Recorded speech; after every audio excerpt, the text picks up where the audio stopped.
तीसरी चेतावनी। विश्व की क्लासिक कहानियां लेखक आर्थर शिनीलर।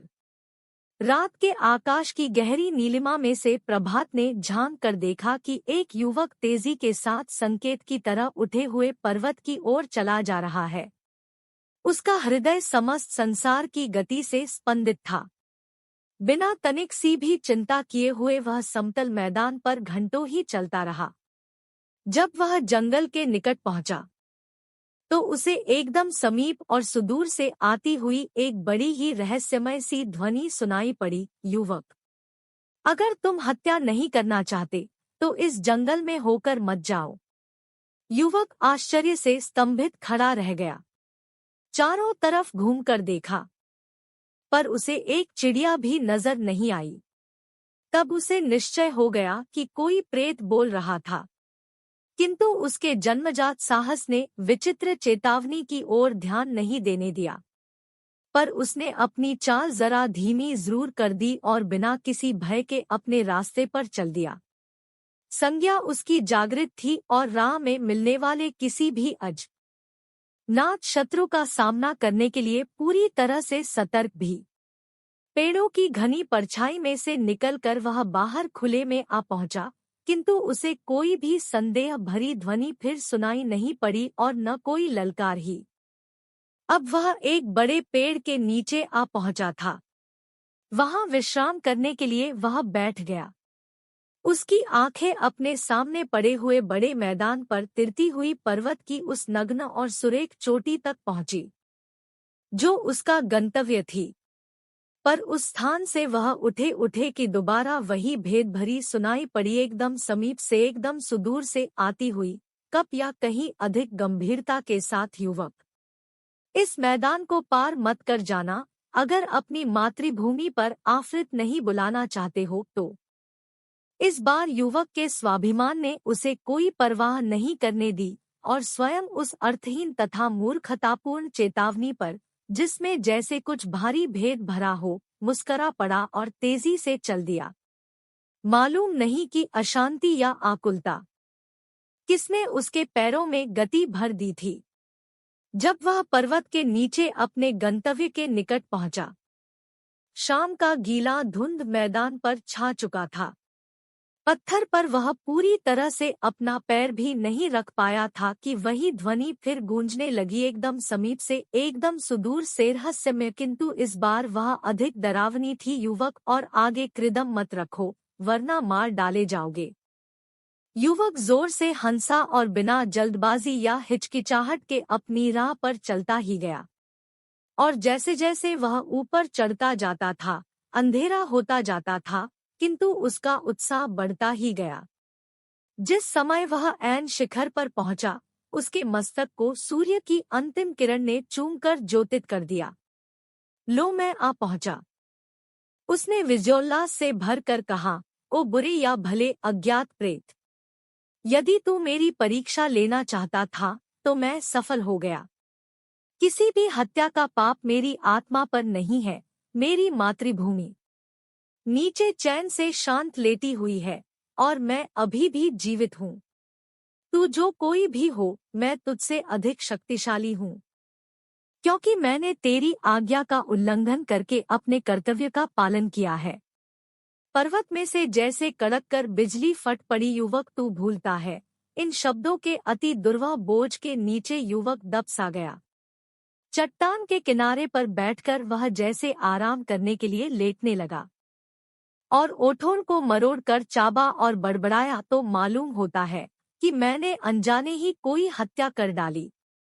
तेरे लापरवाह कृदमों ने एक कीड़े को कुचल दिया, प्रत्युत्तर प्रतिध्वनित हुआ और युवक ने फिर अन्यमनस्क होकर उत्तर दिया हो।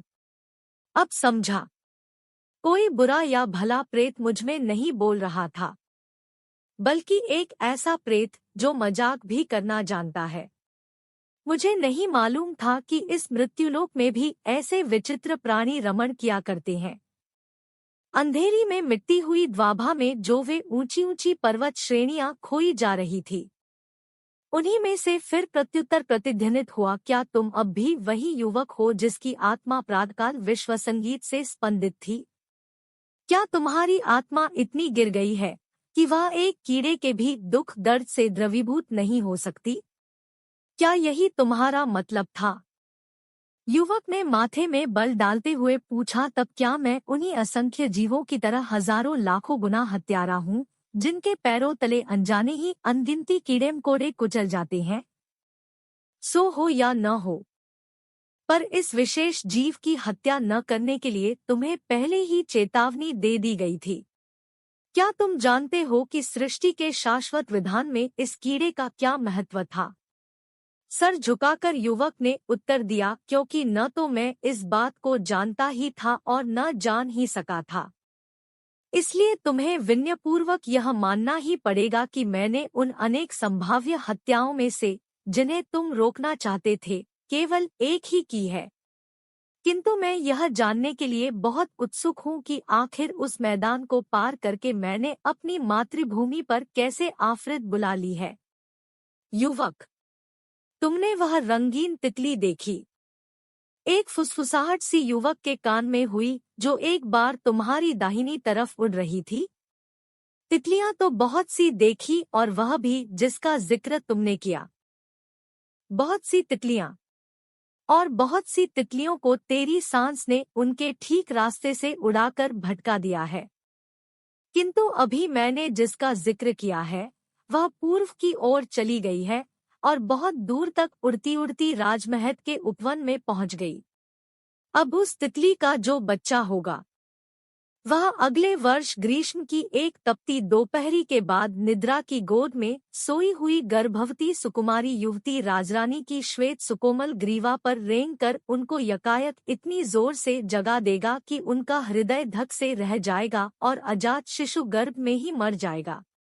इस प्रकार राज्य का शासक उचित उत्तराधिकारी न होकर राजा का भाई होगा, और उचित उत्तराधिकारी की हत्या के कारण तुम ही हो।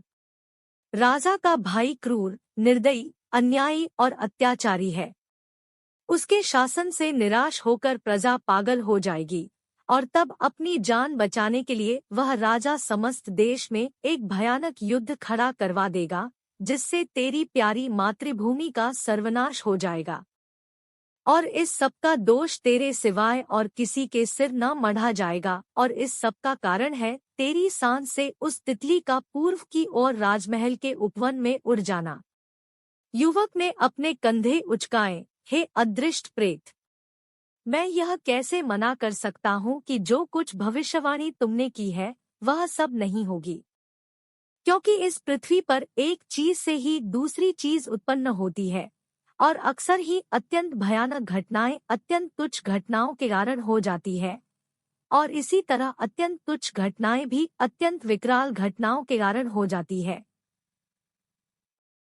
और फिर मैं इसी भविष्यवाणी में क्यों विश्वास करूं, जबकि मेरी मृत्यु के विषय में तुमने कहा था कि वह तुम्हारे चोटी पर पहुंचते ही हो जाएगी, सो अभी तक नहीं हुई है। जो चढ़ता है उसे लौटकर भी जाना ही होगा। अगर वह फिर अपने मानव भाई बंधुओं के साथ रहना चाहता है। वह भयावह आवाज गूंज उठी।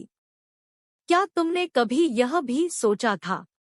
युवक यकायक रुका और उसने सोचा कि वह सुरक्षित रास्ते से नीचे उतर जाएगा, किंतु रात का अभेद्य अंधकार उसे अपने अंदर पहले ही बंदी कर चुका था, और जब तक प्रभात न हो उसका छुटकारा असंभव था। इतने खतरनाक रास्ते को तय करने के लिए दिन का उजाला अनिवार्य रूप से अपेक्षित था ही। वह दिन कल सवेरे आएगा ही, और तब पूरे साहस के साथ वह अपनी राह चल देगा। यह सोचकर वह वहीं चट्टान पर लेटकर विश्रांतिदायक नींद को बुलाने की चेष्टा करने लगा। वहां अविचल वह लेट रहा। मन में तरह तरह की भावनाएं उठ उठकर उसे सोने नहीं दे रही थी। आखिर उसने अपनी मुंदी हुई आंखों के आरी पलकों को खोला, पर अपने चारों ओर देखते ही डर के मारे उसका दिल और रोम रोम सिहर उठे। एक काला कगार उसे दीख पड़ रहा था, केवल जिसके ऊपर ही होकर नीचे पृथ्वी पर जीवित लौटने के लिए एक राह थी। अभी तक अपने पथ की पूर्ण जानकारी का विश्वास उसे था, पर अब संदेह उसके मन में उपजा और बढ़ता ही चला गया। यहाँ तक कि फिर वह इतनी भीषण परेशानी में परिवर्तित हो गया कि युवक उसे सह सकने में सर्वथा असमर्थ हो गया। इसलिए अनिश्चितता की दुविधा में पड़े रहकर सवेरे की प्रतीक्षा में परेशान रहने की अपेक्षा उसने तत्काल ही अपनी राह पकड़ने का संकल्प किया, क्योंकि लौटना तो उसे था ही। दिवस के वरदान स्वरूप प्रकाश के बिना ही उस अज्ञेय मार्ग पर जाने के लिए वह कमर कसकर खड़ा हो गया। पर उसने एक पग ही आगे बढ़ाया था कि उसे ऐसा प्रतीत हुआ मानो अटल न्याय उसकी भर्त्सना कर रहा है और उसके भाग्य का निपटारा बस अब होने ही वाला है। क्षुब्ध और क्रोधित वह शून्य में ही चीत्कार कर उठा, है अदृष्ट प्रेत, तू कौन है? मेरे प्राण लेने से पहले मुझे बतला तो सही। तेरी आज्ञाओं की अभी तक मैं अवहेलना करा रहा हूँ, पर अब तेरे सामने मैं अपनी हार स्वीकार करता हूँ, सर झुकाया हूँ, पर मुझे बतला कि आखिर तू है कौन? एकदम समीप से एकदम सुदूर से फिर एक ध्वनि गूंज उठी। आज तक किसी भी जीवन ने मुझको नहीं जाना है। मेरी अनेक संज्ञाएं हैं। धर्मवीरु मुझे नियति के नाम से पुकारते हैं, मूर्ख मुझे भाग्य कहते हैं और पवित्रात्मा मुझे परमात्मा के रूप में पहचानते हैं।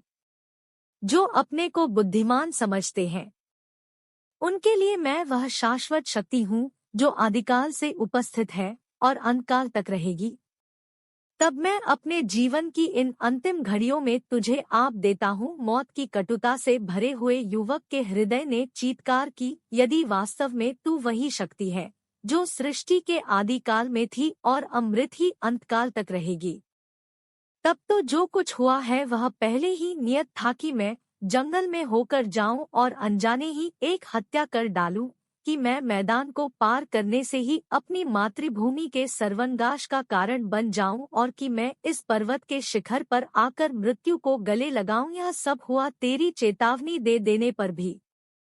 पर यदि तेरी चेतावनी मेरी कोई भी सहायता करने वाली थी, तब वह मुझे व्यर्थ ही परेशान करने के लिए सुनाई क्यों गई? और क्यों है व्यंगों के भी क्रूर व्यंग मैं अपने इस अंतिम समय में भी तुझसे वह प्रश्न पूछ रहा हूँ। एक कठोर और भयानक भेद भरे अट्टहास से गूंजता हुआ उत्तर महाशून्य की अज्ञात अपरिचित सीमाओं से टकरा कर प्रतिध्वनित हो उठा। जैसे ही युवक उस प्रतिध्वनि को सुनने और समझने के लिए प्रस्तुत हुआ, जमीन हिली और उसके पैरों तले से खिसक गई। वह गिरा और काल के कराल वातायन में से उच्चकती हुई अनादि अनंत रात्रियों के अमिट अंधकार में होता हुआ असंख्य अतल गर्तों से भी कहीं नीचे गिरता चला गया।